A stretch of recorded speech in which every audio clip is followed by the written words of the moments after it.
It's time now for everyone's favorite game show, What's Gotta Go?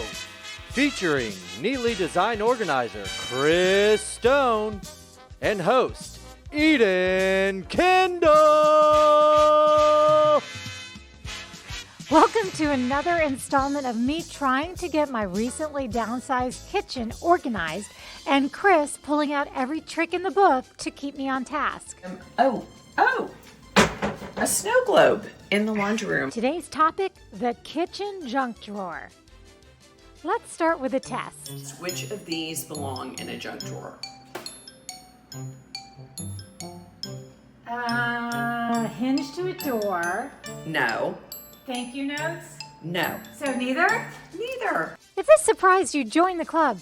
I always figured junk drawer means junk. A junk drawer does not mean you have to shove it full of junk until you can't open it anymore. It's just a word. It's not really supposed to be so full of junk that it's not functional. Here's another test. Which of these things belongs in a junk drawer? Soy sauce packets. Don't feel bad, I said yes too. Old receipts. Still no? Assorted pieces of electronics, even ones that you don't know what they do. Really? That's one of the top of the 5 things I hear often is, I don't know what that is.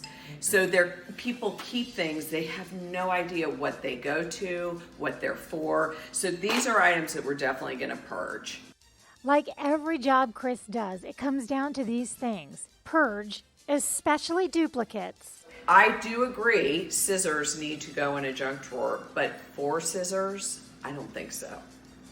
Keep like things together. So these are candles. Right. All candles should go together. Every candle throughout the house that you're not using should be in the same place. Keeping like things together saves money because you know exactly where it is and you don't go buy more. And use the correct tools and labels. More on that soon, I promise.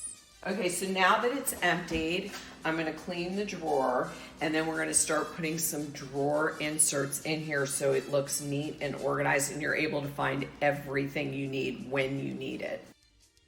Okay, so this is a perfect for a junk drawer. You get these at Bed Bath & Beyond. I love them, I use them, I have them in my own house and in my office drawers. These are great because they have little sections. You can always add to this, which I love. It's like building a puzzle. And that way you're using every bit of space in the drawer. Sometimes it's fun to just try to stump Chris. Throw her a container of stuff and see what she comes up with. So what we're gonna do is we're gonna sort and we're gonna get all the batteries out. And then I have a wonderful battery organizer. So when it's hurricane season, because we live in Florida, or when you need batteries for a flashlight or a game for your kids, you will know exactly where the batteries are, how many you own, what type you own, and you'll have them labeled and ready to go. And now it all comes down to this. We know what doesn't go in a junk drawer. For our grand prize, tell us what does. Anything that you think is essential that needs to be found kind of right away or use pens, a notepad, Post-it notes, anything to jot something down goes in the junk drawer. Justin, tell us what we've won. Will do, Eden. Congratulations, you've won this beautifully organized kitchen junk drawer, complete with all of the essentials any busy family may need on the fly. Enjoy!